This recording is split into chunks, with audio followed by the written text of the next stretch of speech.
हाँ भाई, जिस किसी को खाना वगैरह खाना हो तो खा सकता है भाई, बस आधे घंटे रुकेगी और फिर चलेगी, ठीक है। बस के कंडक्टर की आवाज सुनकर सब लोग धीरे धीरे बस से नीचे उतरने लगते हैं। बस एक ढाबे पर आकर रुकी थी। ढाबे के बोर्ड पर लिखा था सिर्फ 50 रुपए में 5 रोटियां, 1 सब्जी, दाल और चावल। इसके साथ ही नीचे छोटे छोटे अक्षरों में ये भी लिखा था कि थाली में दोबारा खाना नहीं दिया जाएगा। सभी लोगों ने वो बोर्ड देखा तो बड़े खुश हो गए, क्योंकि सभी के हिसाब से बस 50 रुपए में इतना खाना कहीं नहीं मिल सकता था। बस में मौजूद लगभग सभी लोगों ने पैसे देकर खाने के लिए पर्ची कटवा ली और फिर सब लोग ढाबे के बाहर पड़ी बेंच पर बैठकर अपनी अपनी थालियों का इंतजार करने लगे। तभी एक वेटर बाहर आया और उसने सबके सामने खाने की थाली रख दी। लेकिन जैसे ही सबने खाने की थालियों को देखा तो सबके चेहरों का रंग ही उतर गया। हैं? ये क्या है? इसे रोटी कहते हैं क्या? अरे ये तो पूरी से भी छोटी है। और ये इतने से चावलों से क्या होगा? दाल और सब्जी भी 2 चम्मच से ज्यादा नहीं है। इसमें क्या किसी का पेट भरेगा? ये तो सरासर धोखेबाजी है। चलो हम सब मिलकर ढाबे के मालिक से बात करते हैं। खाने की थाली देखकर वहां बैठा हर आदमी नाराज था। पेट भर खाने के नाम पर उनके साथ बड़ा ही भद्दा मजाक जो किया गया था। उन्हें जो थाली दी गई थी उसमें 5 रोटियां तो थी, मगर उनका आकार इतना ही था कि बस एक ही निवाले में 1 रोटी खत्म हो जाए। सब्जी और दाल भी बहुत कम ही थी और चावल भी अचार की तरह सिर्फ स्वाद के लिए ही दिए गए थे। गुस्साए लोग ढाबे के मालिक को ढूंढने लगे। तभी उन्होंने देखा कि काउंटर पर कुर्सी डाले एक मोटी सी औरत वहां बैठी है। और फिर, इस ढाबे की मालिक आप ही हैं क्या? हाँ, बताओ क्या चाहिए? हमने खाने के लिए पूरे 50 रुपए दिए हैं और हमें खाने में क्या मिला आपको पता भी है? क्या मिला है मतलब? यहाँ की थाली सबके लिए एक जैसी है। हाँ, पर बोर्ड पर तो आपने लिखवा रखा है कि। अरे मैडम जी, यही तो लिखा है कि 50 रुपए में 5 रोटी, सब्जी, दाल और चावल। तो वो तो सब दिया है ना तुम्हारी थाली में, फिर क्या तकलीफ है तुम्हें? तकलीफ ये है कि रोटियों का साइज बहुत ही छोटा है। सब्जी और दाल तो शुरू होने से पहले ही खत्म हो गई। चावल भी बस इतने हैं कि अभी बैठकर दाने गिनकर बता दूं तुम्हें। हाँ, तो मैंने बोर्ड पर ये कब लिखवाया कि बाल्टी भर के दाल और सब्जी मिलेगी या 5 किलो चावल मिलेंगे? देखिए मैडम, बात साफ है, रोटियां भी हमारे यहाँ इतनी ही बड़ी बनती हैं। अब पेट भरता है तो ठीक, वरना एक थाली का और कूपन कटा लो। दिक्कत कहाँ है? अरे ये तो सरासर गुंडागर्दी है।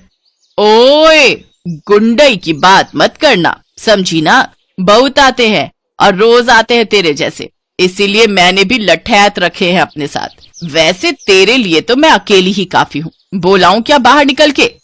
कंचन जितनी कंजूस और लालची थी उतनी ही बदतमीज भी थी। कंचन की बात सुनकर जैसे ही उस महिला ने कंचन के पीछे देखा तो वाकई वहां पर लाठियां लेकर 2 लठैत खड़े हुए थे, जो कंचन ने ही रखवाए हुए थे ऐसी ही स्थिति से निपटने के लिए। कंचन के लालचीपन की वजह से आए दिन कोई न कोई राहगीर उससे भिड़ ही जाता था, जिसके बाद कंचन अपने लठैतों के जरिए उसे पिटवा देती थी। लोगों की मजबूरी ये थी कि शंकरगढ़ को जाने वाले हाईवे पर बस कंचन का ही इकलौता ढाबा था, जहां लंबे सफर के बीच लोग रुककर खाना खा सकते थे। और ऊपर अपने ढाबे पर बस रुकवाने के लिए कंचन हर बस के ड्राइवर को पैसे भी देती थी। इसीलिए जानबूझकर बस का ड्राइवर और कंडक्टर कंचन के ढाबे पर अपनी बस रोक लेते थे और हर बार नई सवारियां कंचन की बेईमानी का शिकार होती थी। लेकिन फिर एक दिन, हाँ भाई, जिस किसी को खाना वगैरह खाना हो नीचे उतर कर खा ले, बस आधे घंटे रुकेगी और फिर चलेंगे। भैया, ये ढाबा ठीक तो है ना? हाँ हाँ, ऐसे क्यों पूछ रहे हो?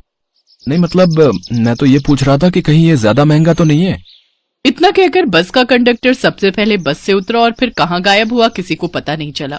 और फिर कंडक्टर की बात पर भरोसा करके रमन भी अपने बेटे के साथ बस से नीचे उतरा और सामने लगे बोर्ड को पढ़ने लगा। 50 रुपए में 5 रोटी, सब्जी, दाल और चावल, उसी थाली में दोबारा खाना नहीं दिया जाएगा। ये तो सही है, 50 रुपए में काफी खाना मिल रहा है, तो अगर दोबारा ना भी मिले तो क्या दिक्कत है? मेरे पास बस ये 50 रुपए ही हैं, तो इतने खाने में तो मैं और लल्ला दोनों आराम से खा लेंगे। रमन एक गरीब बढ़ई था। वो शंकरगढ़ में अपने एक रिश्तेदार से मिलकर वापस अपने घर लौट रहा था। उसके साथ उसका 4 साल का बच्चा भी था। बस की टिकट लेने के बाद रमन के पास बस 50 रुपए ही बचे थे। उसने फौरन लाइन में लगकर थाली के लिए 50 रुपए दिए और एक टोकन खरीद लिया। अब रमन और उसका बेटा एक पुरानी बेंच पर बैठकर अपनी थाली का इंतजार करने लगे। लेकिन थोड़ी ही देर बाद जब उनके सामने खाने की थाली आई तो वो हैरान रह गए। अगले 2 मिनटों तक वो थाली को देखता ही रहा। क्या हुआ बाबा, खाना खिलाओ ना, भूख लगी है। रमन समझ गया था कि इतने से खाने में तो सिर्फ उसके बेटे का ही पेट भर पाएगा। उसने सोचा कि उस ढाबे की मालकिन से बात करनी चाहिए, पर तभी किसी के चीखने की आवाज आई। रमन ने देखा कि ढाबे की मालकिन कंचन अपने लठैतों से एक आदमी को पिटवा रही थी। वो आदमी रमन की बगल वाली सीट पर बैठकर ही यात्रा कर रहा था। दरअसल वो कम खाने की शिकायत लेकर कंचन से बहस करने लगा था।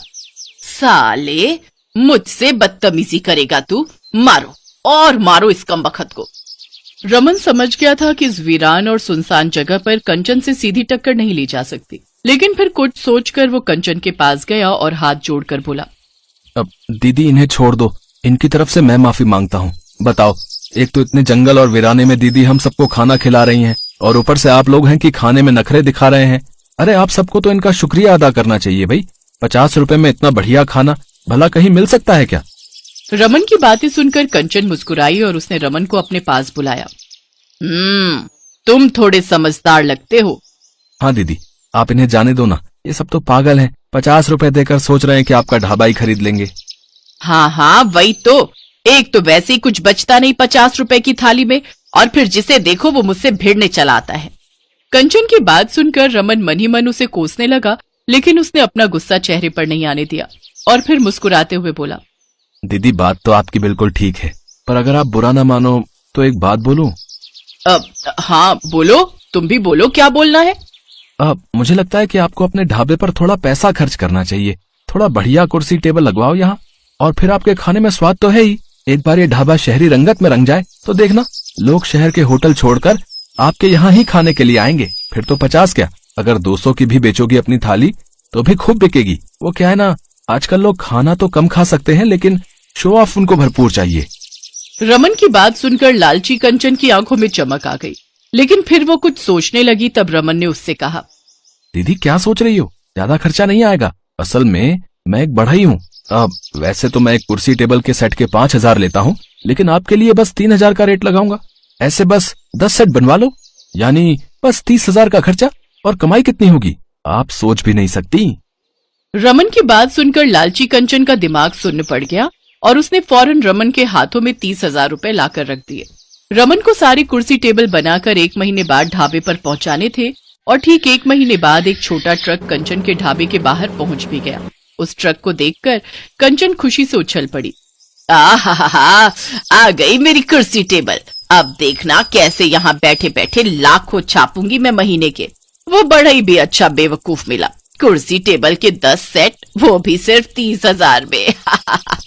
बहुत ही सस्ते में हो गया अपना काम तो।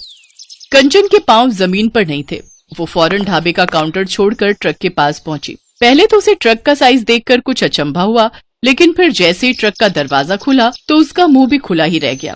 ट्रक के अंदर सिर्फ एक पेटी थी, जिसे खोला तो उसके अंदर बहुत छोटे छोटे बिल्कुल खिलौनों जितने कुर्सी टेबल के 10 सेट निकले, जो दिखने में तो बहुत ही बढ़िया लग रहे थे, लेकिन कंचन के किसी काम के नहीं थे, क्योंकि असल में वो कुर्सियां और टेबल इतने छोटे थे कि कोई बच्चा भी उन पर नहीं बैठ सकता था।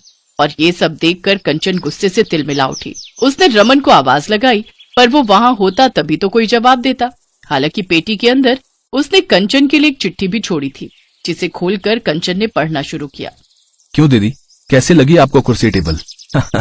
वैसे आपकी थाली के हिसाब से तो कुर्सी टेबल का साइज ठीक ही रहेगा। बाकी आप देख लेना, अगर काम चलता हो तो चलाना, वरना फिर से बनवा लेना, दिक्कत कहाँ है। ठीक है दीदी, राम राम। कंचन के पास गुस्सा पी जाने के सिवाय और कोई चारा नहीं था, क्योंकि अब ना तो रमन उसकी पहुंच में था और ना ही उसके 30,000।